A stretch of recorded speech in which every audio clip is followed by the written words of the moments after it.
into it, man. I am here with our guest today on the podcast, an old friend of mine and an awesome guy, really, really, really good financial planner out there in the Bay Area, Jason Matthews of Matthews Financial and Insurance Solutions. Thanks, Art, for having me this morning. Absolutely. Really do appreciate it. Yeah, so how's everything going in the Bay other than the Warriors are terrible now, huh? Warriors are terrible. Fire is down, so everything else is going a little bit better. But yeah, Warriors are horrible. Season's already done. You know that something's wrong with the world and the economy is probably flipped on its end, and we're going into a recession. If even the Warriors are bad, huh? That's a bad sign. It is a bad sign. Definitely. Wish it could be a lot better. But hey, ticket prices have dropped drastically now. Ah, there's a good economic lesson right there too. Good way to get started. But yeah, why don't before we jump into it, and I'll have a million questions for you. Why don't you just introduce yourself a little bit and tell our listeners what it is you do to help people? Yeah, so my name is Jason Matthews. I'm president and CEO of Matthews Financial Insurance Solutions. We are located here in the San Francisco Bay Area, but more focused. Our offices are in Oakland. What we do, where we specialize, is working with people who come across a windfall money, either that's through an inheritance, settlement, sell a real estate, switch jobs, or just retired. Or the business has grown and they're making some money now. They're trying to figure out what they should do with all the funds and figure out the tax strategies and where they should put the money at. Got it. Definitely important stuff. It's they say there's two kinds of problems, right? With money, not having enough, but then people don't realize when you come into some money one way or another, that's a whole nother problem, huh? Yeah, it's a whole nother problem to have. It's a good problem to have, but it's a whole nother problem. Yeah, and how long have you been a financial planner, and how long have you been working on your own? Tell us a little of your backstory. Yeah, so I started off in 2004. I was with New York Life. In 2009, during the Great Recessions, when you had Wachovia closing, Washington Mutual, many banks were closing and folding, and a lot of businesses were closing down. I decided to start my own practice. And this month, November 2009, since then, we're about to start celebrating our 10-year anniversary of being in business. It's been a fantastic ride. Business has grown substantially, and we're really excited about the growth that we have. The reason why I got into financial advising, where I really do believe if we don't take care of ourselves and our families and our communities over the next 20, 25 years, we're going to be our community and our families will be dismantled with wealth due to technology such as AI, robot, and automation. So I think it's very important now to realize that as we have to start working back as a family like they did in the 1800s. And at the same time, what we have to also do is understand that the government's not going to be there like they once was, as well as the government are running up a huge amount of debt as well, trillions of dollars of debt on the federal level and state and locally. A lot of them are having tons of issues right now. And I think all due to what do we do with the coming of age of people aging, our societies are getting older. We see that in Japan, China, Germany, and we haven't seen the onslaught of baby boomers yet, but they are coming. And so how do we take care of ourselves during the slowdown in the economy due to people getting older? Wow, yeah. So we have a lot to cover today. There's a lot of important things, and I want to break it down sort of piece by piece so our audience gets a good taste. But also, I want to tell them about the book that you recently wrote and released, The Age of Self-Reliance. And of course, the self has a little money sign because it's really about how the average American can prepare for the coming financial storm. So tell us a little bit about that book. Yeah, so the book's been doing great. What the book is talking about is it gives you simple tidbits and tools that you can prepare for you to take care of yourself and your family on being self-reliant for yourselves. I think a lot of times we think that Social Security is going to be there for us and all these other government programs. But oftentimes in the hardships in life, we are more responsible for ourselves now more than ever, where there's no more pensions like we used to have. If you work for a corporate company, where you see that recently with GE freezing pensions for the workers. Yeah, that's scary stuff. Yeah, well, that's a huge thing where you would focus on thinking you're going to receive those funds for the rest of your life, but now you're not. And we see that more and more. So that's what the book is giving you, tidbits and tools on how it can, not just telling you about the problem, but how can we give ourselves solutions for it. We can't solve it for the whole world, but we can solve it for our own personal household and ourselves. So that's what the book is about. The Age of Self-Reliance, amazing. And it's on, of course, Amazon and Apple Books and all that fun stuff. And at the end here, I'll post a link to your website and how people could get in touch with you with questions, because I know people will have a lot of questions. But break down for me, let's start with this. Like, why do you think a recession is coming? Recession is coming because of a couple of reasons. One thing is, I think we've should have had a recession. This is the longest time that we haven't had a recession in U.S. history. We're now 9 years out from the last recession in 2010. And most recessions in U.S. history are 5 to 7 years. So we are past doing recessions as far as that. The number two thing why is that our government, consumer, and business has tackle on a lot of more debt than we did in the last recession as well. So there's a report that just came out talking about how many people are 60 days past due on their auto loans. So auto loans have delinquency has drastically increased over the last, which is more than it was in 2009. At the same time, we do have these trade wars, which is hurting a lot of manufacturers as well. And at the same time, we're starting to see a slowdown or stagnation of prices in housing and real estate, and also in manufactured goods as well. So those are key signs that says that we're starting to head towards a recession. Yeah, and a couple of points I want to address there. That's great info. Number one, with China, one of the bigger, if we zoom out, one of the bigger macro problems with our economy these days is we don't make anything, right? I mean, everything you buy, everything in your home basically is made in China. So manufacturing in the U.S. is really, and the trade war has exacerbated that. When we talk about debt, you talked about government debt, corporate debt. But with personal debt, I saw that there was a graphic on your Facebook page and website recently that talked about the personal household debt for folks these days. And back in the last recession, of course, it was all real estate crisis. It was mortgage debt. The whole system was a house of cards. These days, the credit card spending is actually not out of control too badly for people, but auto loans is a huge one. There's medical debt is out of control, but auto loans is massive, and people don't talk about that, right? And then, of course, you have student loans, which is just a huge, epidemic that just does not go away. So, could you talk about those in particular, like the student loans and the auto loans that will contribute to the recession? Yeah, definitely. So let's first talk about student loans. I think when we talked about going to college and university is actually a new phenomenon that has happened over the last 30, 40 years. And I think that has happened as manufacturing jobs have went away to China, where people say, go to college, get a good degree.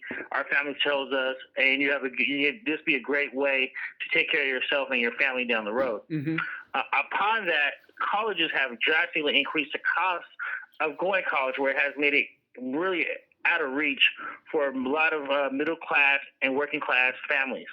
So with that, people have tackled on a tons amount of student loans in America. We're actually tons amount is actually the second leading debt that we have in the United States after mortgages. And mortgage debt, of course, is sort of, as an aside, mortgage debt is quote unquote good debt because it means you own a home or you have rental property, and it means you also get tax deductions. So we're talking about the bad debt, right? Like business debt may be good debt because you actually means you invested in a business. But the bad debt, quote unquote, is sort of like medical debt, auto loans, student loans, credit cards.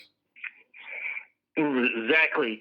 And what we're seeing right now with student loans is they have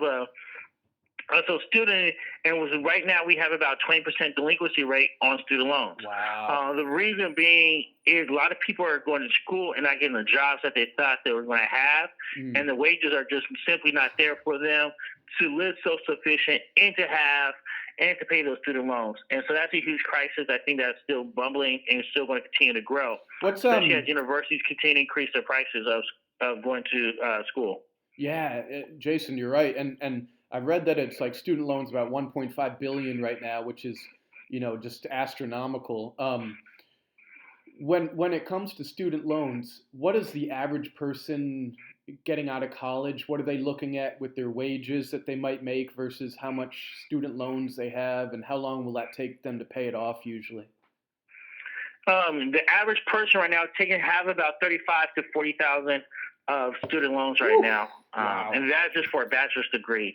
When we talk to masters or doctorates, I see clients who have hundreds of thousands Yeah, to get the doctorate degree. On average, right now in the United States, people are coming out of college getting about $50,000 a year out of college. that's That's insane. the median Yeah. income for a college graduate fresh out. And now So you're they have a saying much that's a bachelor's degree, so you're not coming.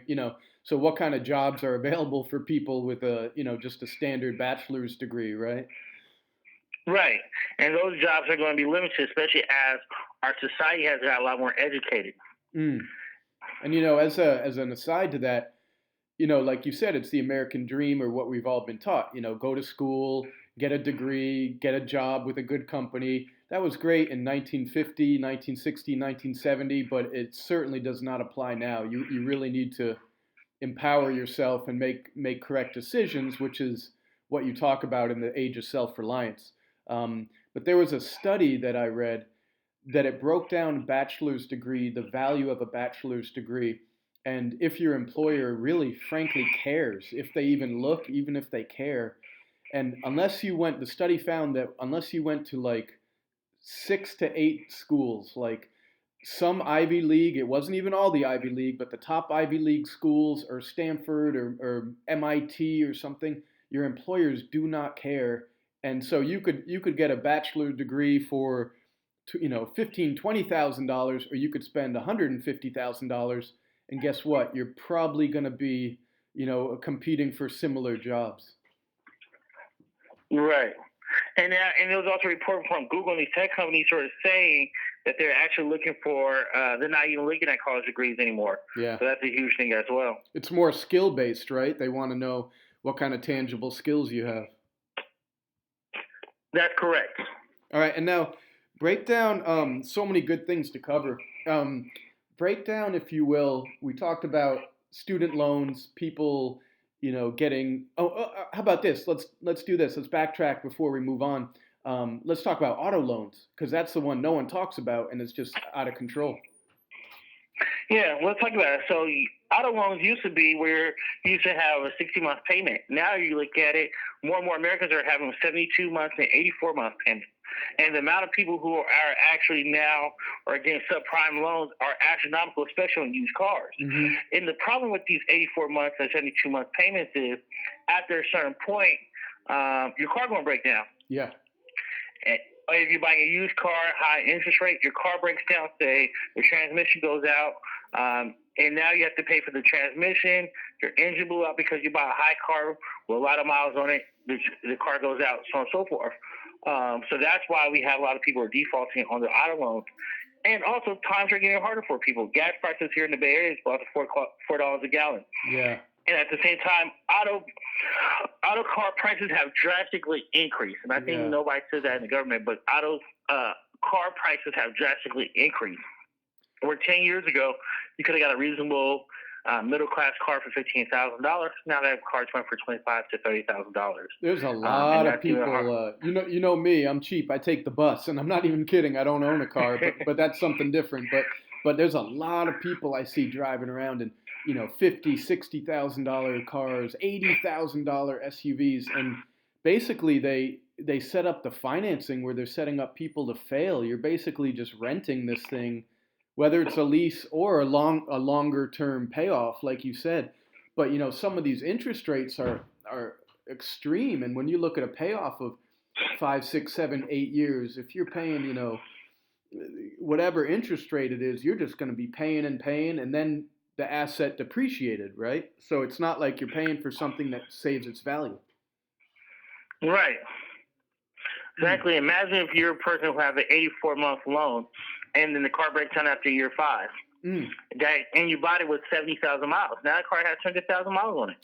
And you fix it up, but it won't do anything. You're stuck now. And most people, that's what happened to a lot of Americans. Yeah, and most people, you're right. And most people, when they pay off their very expensive, showy, brand new car, if they ever get to that point. Usually they just, flip it and get a new one in 3, 4 years, right? And trade it in at pennies on the dollar and do it all again. But if they ever do pay it off, very few people are driving paid off, used or older cars. It's really a status thing, huh? Right, and it's crazy as you start thinking, but even when we look at, say, a Toyota Camry, which is a reasonable middle class car. At first, the basic model was $15,000 10 years ago, but now that car is $25,000, $30,000, and the Yeah, wages haven't went up for it. yeah. So that's where you got a lot of people who are stuck because you're buying regular middle class cars. We thought it was used to be a great, reasonable middle class car, but no, now regular cars have got a lot more expensive with the technology put inside of it. Mm. They're now standard. And people forget that not only did the cars get more expensive, but if you're financing it, it's like a mortgage. It's like the house may be a $500,000 house, but if you're getting even a good mortgage, you may be paying $800,000 $900,000 to pay it off. So with the car, it's your auto loan is really what you need to pay attention to. How about medical debt? Could you break down a few stats or facts about medical debt for us? Yeah, medical debt is still the number one reason people file for bankruptcy in America. Mm. The average for the family of four, the average medical insurance for the family of four in America is about $18,000 to $22,000 a year in America, Whoa! which Wow. is which is astronomical. One thing we don't talk about is even though it's $18,000 to $22,000 a year, what we're starting to have now with the insurance companies are the networks are getting smaller, going to a medical when people need care. So they can't just go to every hospital or every doctor needed. But now what you have is more and more insurance companies are not, they won't cover certain prescriptions or certain prescriptions, other surgeries and so on and so forth. So they're out of the network. So people have to pay for the full cost of those, even though they have insurance. And with that, that could be hundreds and thousands of dollars people have to come out of pocket to pay for the cost of medical care for themselves. And Unbelievable. we see more and more of that. We're seeing more and more of that. I know, for instance, I had my son 2 years ago. We went to a hospital, and we have insurance. We had insurance for him, but the problem was that some of the anesthesia was not part of the network of the hospital. It Mm. wasn't part of our insurance. But when not the anesthesia, but the shot for my wife pain that she was having to give birth. We didn't know that doctor was not part of the network. We knew her primary doctor was. We knew the hospital, but that doctor was a third party. So we had to come out of our own out of our own pocket to cover him. And that's what happens to a lot of Americans. Where right now we go to a hospital thinking everything's covered, but in actuality, not of it is. And the costs are astronomical. Not just the premiums, but the quality of care we're getting now is astronomical. We're not sure what care we have that's going to be in our plan and what care we have that's outside of our plan. So that's a huge issue, and that's the number one reason why people still have to, still number one reason people do file for bankruptcy in America, which is unfortunate due to healthcare costs because they have soared over the last 10, 20 years since we privatized healthcare in America. Yeah, I mean the healthcare, it's such a big, such a confusing, complex issue, but basically it's just set up to fail. It's a completely dysfunctional system, and I really don't know how it's going to last with the average person. What they're paying for their own health care, what they're paying for their family, and especially as they're getting older. People can't afford this. People could barely afford just to pay their bills. Then you start adding, 5, 10, 20, 50, $100,000 on top of that. I mean, there's going to be people literally, there already are people moving abroad or seeking healthcare prescriptions in other countries, huh? Yeah, definitely, and even individuals, but even small businesses or who are struggling. I see a lot right now in the Bay Area, where the price of healthcare premiums have drastically went up for a lot of small business owners. And even I'm on a board for one nonprofit where we're struggling because the cost of healthcare this year we just got a premium notice just went up about 10%, 9.7%, and we're struggling to keep the doors open, provide services for the community, but yet these premiums are killing us. We want to give the right benefits towards our employees, but the cost of care is so drastically just for the premiums. We're like, what do? We cut it. You have a less quality program for the employees, or what options do we have? We're struggling trying to figure that out ourselves. So it's not just the individual or family. Small businesses are getting killed from it, and nonprofits are. Yeah. Just even those, a lot of nonprofits are just trying to struggle to keep the doors open. So it's small businesses. Yeah. And we see that a lot in San Francisco right now, where you see a lot of restaurants are closing. They say the cost of doing business is highly expensive. Wow. We can't maintain, and part of that is healthcare costs and the premium dollars that you have to pay for your employees. Wow, that's crazy. And yeah, and to make things even worse, and this is part of why the coming financial storm, as you and I call it, you could call it a recession, but a recession implies that it's basically just a natural extension of the financial cycles, right? Things go up, they come down. We get too hot, we cool down. This really has a deeper, more profound effect that's probably gone back to trends 20, 30 years that have been building up, and it's more like a volcano ready to blow, right? So one of the factors in that, well, you talked about healthcare and the costs and all that. One of the factors, though, is the aging of our American population. That's really making it even that much worse. So could talk a little bit about that if you don't mind. Yeah, so economies oftentimes are dictated, or economies overall in the long term are dictated by aging societies. When we have a younger society, we have families. We need to buy a bigger house, so we have bigger houses, which is our biggest debt that we ever have because we have an expanding family. We buy the minivan. We buy the SUV for our bigger families. We take on tons of debt with that. So everything is happening in that time. When we're younger, we want to put on the most expensive shoes or the nicest things. But as we get older, what we usually want to do is we get more conservative with our buying. We don't have to have the big car anymore because the kids move out. We don't need a big home because our kids also are no longer there. And our needs are not so where I need to buy the most expensive tennis shoes or a new outfit. When we get older as a society, we don't drive as much. So what happens is economies slow down due to aging. And we see that right now in Japan, and we see it right now in Germany, where due to people are just getting older, economies slow down because old people simply don't buy things. They don't go out to eat like we do. They eat at the senior, they eat at Denny's, eat at every restaurant with a senior discount. Jason, hold on. So they do go out to eat. They just go at 4 p.m. for dinner, right? Exactly. They go out for 4 p.m. for dinner and they get the senior discount, so they're doing great. Hey, and I'm just joking around. Of course, I'm old as hell myself, but one thing that you're talking about, of course, the spending patterns. But one thing that's huge as well that I want you to hit on is that younger generations are still contributing. They're paying into their pensions. They're paying into Social Security and Medicare and all that stuff. Whereas once you hit 65, guess what happens? You start taking out. And talk about that, and talk about the numbers in America, how it just doesn't add up with the seniors who are going to be taking out of our economy. All right, so let's talk about it a little bit deeper. So right now we have 93 or 9,800 seniors who turn 62 every day. The biggest wave of baby boomers was 1957. If you look at that, that's 2022. Upon that, instead of being 9,300 baby boomers retiring every day, we're going to jump that up to 11,800. So that's going to be about 2,500 people increase a day. Upon that, we know that Social Security is expected to run out by some reports by 2024. Medicare, which is even bigger, is going to be run out by 2025.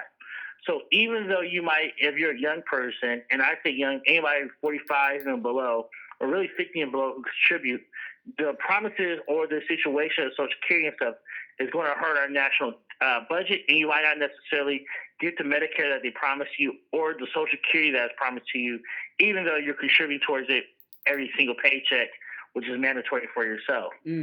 Wow. So people are paying in. People are paying in their whole lives and expecting something back, and it's just not going to be there when they get older, huh?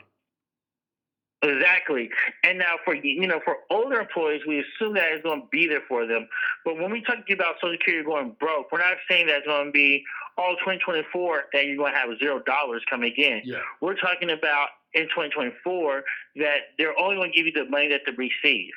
And based off of Social Security reports, is they're going to get the money from payroll, and they think that instead of getting 100% of your benefit that you see online, and whenever you look at your report or whenever you do get your report, even if it's through mail, you're only going to get 70% of those dollars starting in 2024, and that's their guess estimate. Well, those are rosy estimates because that's not including if we go into recession and less people are working, which means they're receiving less tax dollars from consumers to pay for, or not consumers, but working people to pay for those taxes through payroll tax, self-employment tax, so on and so forth. So it's going to be a very bummer period and situation for a lot of seniors. What young people have to realize is, even though you're paying into it, you need to start paying and taking care of yourself or saving for your own retirement and your own Medicare. Just assuming that you're not going to get those, knowing, not even assuming, but knowing, because the government tells us that it's not going to be there. So we have to take care of ourselves and start putting money away for both of those programs and build our own Social Security program for ourselves and Medicare for ourselves. Yeah, that's so true, right? Like you said, the age of self-reliance. You can't just count on the government programs and your employer to take care of you, because it's falling apart, that fabric of our financial society. One thing when we talk about, though, when we look at our savings rates and our investment rates, that's a whole nother scary statistic, right? Do you have any numbers or estimates on that? How much we're saving or investing? Yeah, so America saves about 2% of all their income they're actually saving overall of Americans. And you might hear some reports say up to 3.2%, which is very low. The average American should be saving 10 to 20% of all earnings that are saved. Wow. So which is very crazy. And the numbers are most people have less than $100,000 for retirement at the age of 62 in America right now. Oh, and not only that, and I'm looking at your book here, 30% of the U.S. population has zero saved for retirement, right? Right, 0% for most Americans. And you have most Americans, they can't, if something catastrophic happens, they don't have a check at all. They can't live, they're living check to check. So if anything catastrophic happened, medical issue, car breakdown, water heater broke, roof. Let's talk about California. If you're in one of these fires and you need to find a hotel, most Americans could not do it at all, which is a crazy situation. Yeah, there's a stat. I don't know if it's 40% or 60% of Americans couldn't come up with $400 today without, putting it on a credit card or selling something. Just couldn't come up with $400 cash today in case of emergency. 40, 60%. I don't remember what percentage it was. Right, and that's about right. I want to say 60% of it is the number. 60% of Americans cannot find $400 for savings. They can't just go to the bank and pull it out. That's crazy. And you talk about how many things could go wrong in life. So, wow, that's really profound. What about with start shifting towards some of the solutions and some of the tips and some of how you help people. And I know you can't get too far in depth, because everyone has a unique circumstance, right? Whether they're young, old, they have a family, they're a business owner, they own real estate. But talk a little about the 4-bucket approach that you like to break down. Yeah, so the four buckets I use the first bucket is a guarantee bucket. The guarantee bucket is the money that we are expected or we think that's going to be guaranteed towards retirement. That's going to be our Social Security or our pension plan for ourselves. And I always tell people in that bucket, you always want to look at your statements and see not just your statements, but actually the reports, their annual reports of the company or Social Security or your state pension plan on the promises that they give you, to see what percentage they are, making sure they actually have all the funds they need for it. The second bucket is the tax deferred bucket, where I put the money in, the money grows tax deferred, so I get the tax deduction today. The money grows tax deferred, and when I pull it out, I'm going to pay taxes on it once I put it in my pocket. That's your 401k plans, your IRAs, your 403bs, 457s. Okay. Your third bucket is, hey, I'm taking a chance. I think taxes might go up in the future. I'm going to put money in my tax-free bucket, which is the money I put in is after tax dollars. The money grows tax-deferred when I pull it out. It's all going to be in my pocket tax-free. And that is going to be your Roth IRA or your Roth 401k plan if your employer provides it, your cash value life insurance, 529 plan, and municipal bonds. Mm. And then your last bucket is your investment bucket, which could be if you're a real estate person, real estate, stock, mutual funds, so on and so forth. Where the taxation of it is a little bit or a lot more complex than you normally would have. Okay. Okay, gotcha. So that you did an amazing job breaking down some incredibly large, broad, complex strategies into a four bucket approach. So when a client comes to you, that's really what you talked what you go through with them, right? You go through their personal situation and look at all of that. Correct. So we look at all those things, and we also look at how much money do you have? How much money do you have for emergency savings? Yeah. Do you have enough for emergency savings? So a lot of times people want to get into things that are sexy, real estate, stock, so on and so forth. But the problem is, if you don't have enough money in emergency savings, it doesn't matter. Yeah. The first time you buy stock, you have one problem. You're going to sell that stock. And stock and real estate is usually a long-term plan for most people, which is 7 or 10 years, if not longer. Yeah. So if you don't have the proper amount of emergency savings, you're going to be messed up.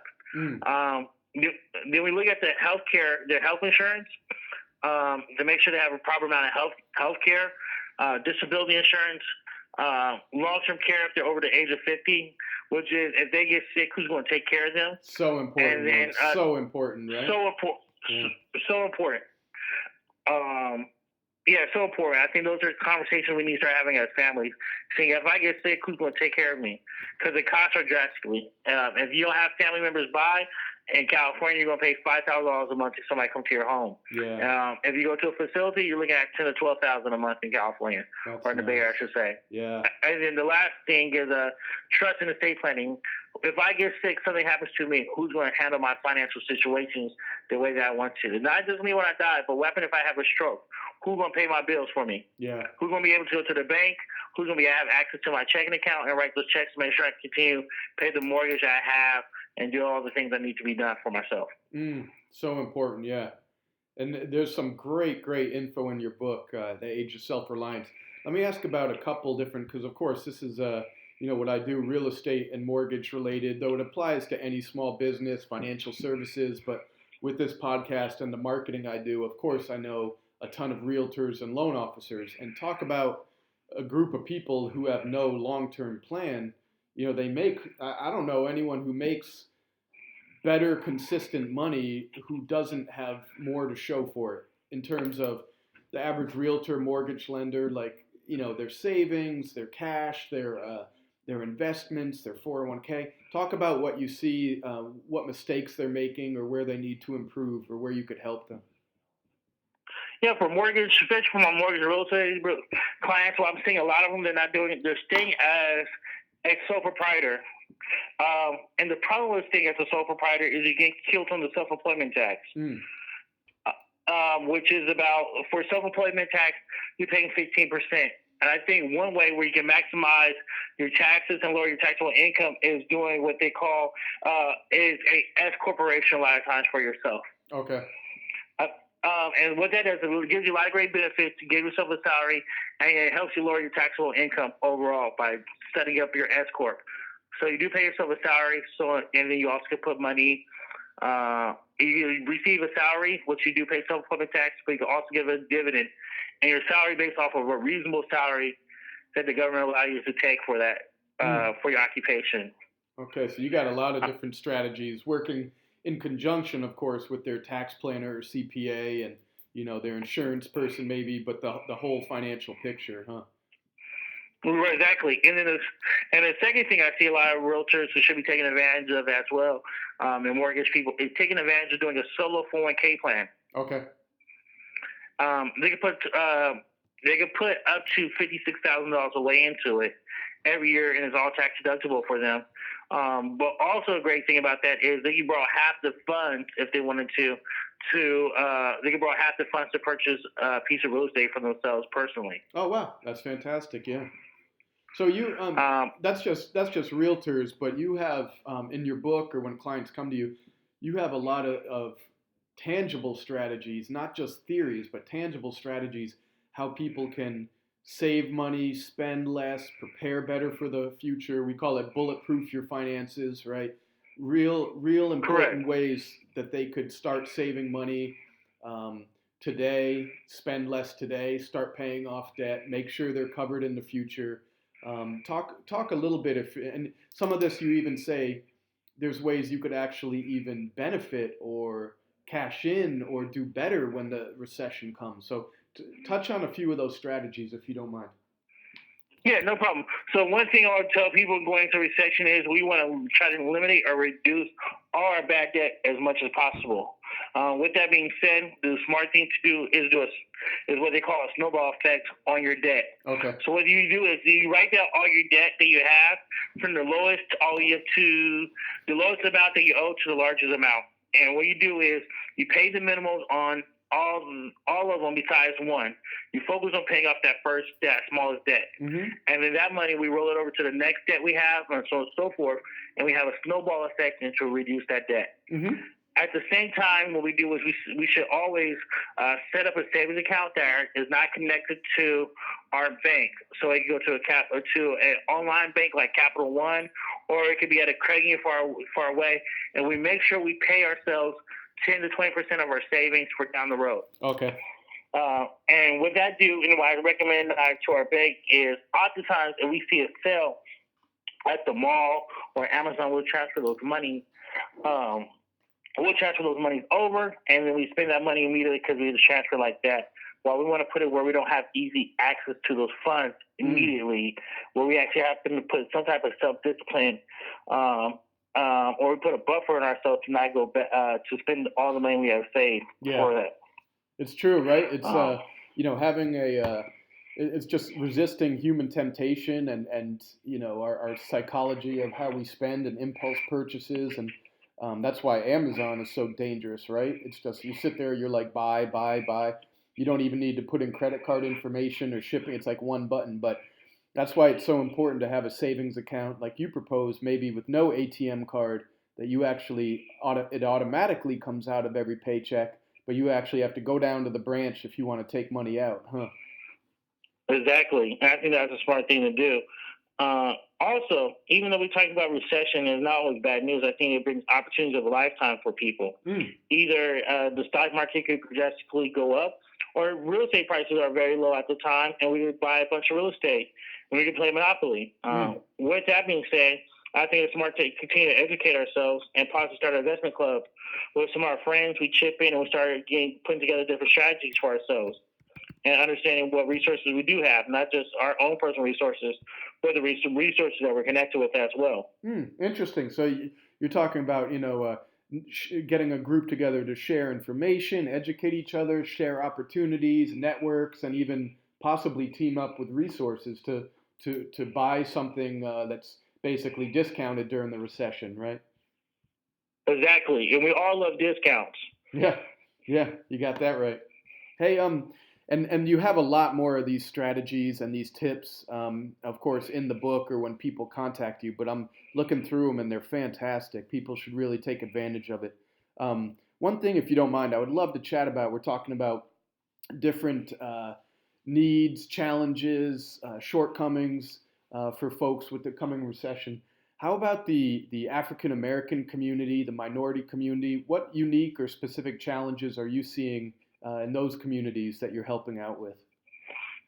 A couple things. I think a lot of people are, the big thing I know is here in the Bay Area and a lot of urban cities right now, people are talking about gentrification and also homelessness. I think more importantly in those communities, we're seeing a lot of people are moving out of the area or simply cannot afford it, and we're starting to see people moving out of areas due to what they call gentrification. And I think a lot of that has to go back to being or tribal now, where you start to know who your neighbors are, put money in savings, and you start talking to your neighbors who are older and saying, hey, what do you plan on doing with this home down the road? Have you thought about selling it? It might come up where you're doing a private sale for your neighbor now by just talking to your neighbors for that house down the road if you're renting, or just knowing your neighborhood for that. Far as homelessness issue, we're seeing more and more of. I think a lot of that has to go to society, making sure that you know that you should be saving some money, not just buying the first thing out there, but starting to save money for a rainy day, because like we talked about earlier, it just takes one accident, one car breakdown to go into losing your job, to losing your apartment, your house, and next thing you know, you're living on the streets or in your car, Yeah. which we're seeing more and more people living in there. So we have to be conscious of that, and just really getting back into being more importantly, just being a community, Mm. knowing our neighbors, Mm. telling our neighbors our needs and wants. And if we do that, that will help out drastically in the community. And I think outside looking in, I see you do a lot of speaking engagements and education seminars and workshops. And so it's really about giving people this information, giving them someone who they could trust, who's not just trying to sell them a single product, but who's really their advocate. I mean, I think that's needed across the board for everyone, right? It's like changing the culture where we talk about these things, like you're saying, neighbor to neighbor and friend to friend, and really only with the correct information can people make good choices. Exactly, and that's the thing, like especially in African American community, I think a lot of times we're actually shy about just talking about money and finance Yeah. around the table, or just talking to our neighbors or our family members about it. And we have all these other conversations, but I think it's so important that we do have conversations regarding money and finances and what to do and what we don't know. I think a lot of us here love these little myths, these lies that are not simply not true, and that's just because we're not having open communication with people in our family who might know, Mm. who might educate us on what we're doing or do not do. I know I recently met one of my clients, her mother, been putting money in her 401k plan for all these years, but all it has been is a money market. Mm. So she literally hasn't been making no money into her 401k plan for the last 20 years. Oh man, Well, that's her mother crazy. never knew. Yeah. She'd get ready to retire, didn't even think about it. She never knew, but she never wanted to ask those questions, those tough questions. She was embarrassed that she did not know. So I think it's highly important that we don't be embarrassed about what we don't know, and we start working together to really understand. Oh, that's great. And that's why I love that you do so much in the community and with your clients and so many seminars. I know those are, it's a lot of work. It's a lot of time. You're doing it, after work when you should be going home and making a lot of sacrifices to help people. On that note, let me, tell me a little bit about, or tell our listeners why you got into financial planning and why you work so hard to be everyone's advocate and to look out for folks. What's the big why that gets you out of bed in the morning? Yeah, the big ride for me is really enhancing my community economically. Mm. For me, my father was born during the Great Depression. My mom was born, and both my parents actually was born in the segregated South. And I'm actually, my family, me personally, the first one to really take advantage of the free market capitalism. Mm. And what I've seen is like my mother, she worked many years hard. And in 2008, she was just like a lot of Americans where she lost her job that she'd been having for 30 years. She was an auditor, and she expected, but what she faced was like a lot of Americans, where she was too young to retire, but she was forced to retire because of age discrimination, her age, and so on and so forth. Mm. And what that wanted to be said was we had hardships. My mother was just like everybody else who did lose her house, and she bounced back and doing great right now. But she was like a lot of Americans. And one of my passions in life is making sure that people are not in the same situation as her, Yeah. where they're not totally prepared for it. And my mother was worked; she was a great saver, but she was just like everybody else. Sometimes we just didn't know, and she just didn't have the right information when it came to 208. And I think what I wanted to do was make sure that nobody else is in that situation, that their next downturn or any time in life are not in a situation simply that they don't know. And so that's my passion in life, and that's what I live for, is really just educating the community and making sure they don't be in the same economic or financial state, but we can actually do better. I love that. That's what I love about what you do for work and how you help people. It's all about empowering others in the community, and that's why you wrote this book, Age of Self-Reliance. And I noticed too that, of course, you meet with clients one-on-one and you consult with them and help them, but you also focus on a lot of resources for people. Like you have a great website. You publish blogs and articles weekly that you send out. Tell us a little bit about that and how people could access those. So you can access that. You go to our website, mfis.biz, where you can sign up for our email list. Every week we do come out with a great email piece for you to read, to educate and understand, and to help you and your family and small business out. So definitely you do that once again on mfis.biz. mfis.biz, got it. Yep. And then and you have a lot of little tidbits of information there, and some help, advice. I know your Facebook page is great and your social media, and it's all about getting good, responsible info out there. So, yeah, Jason, thank you so much for spending the time with us. And is there anything else you'd like to add, or any shout outs, any get better quick to Steph Curry or anything you'd like to send out there?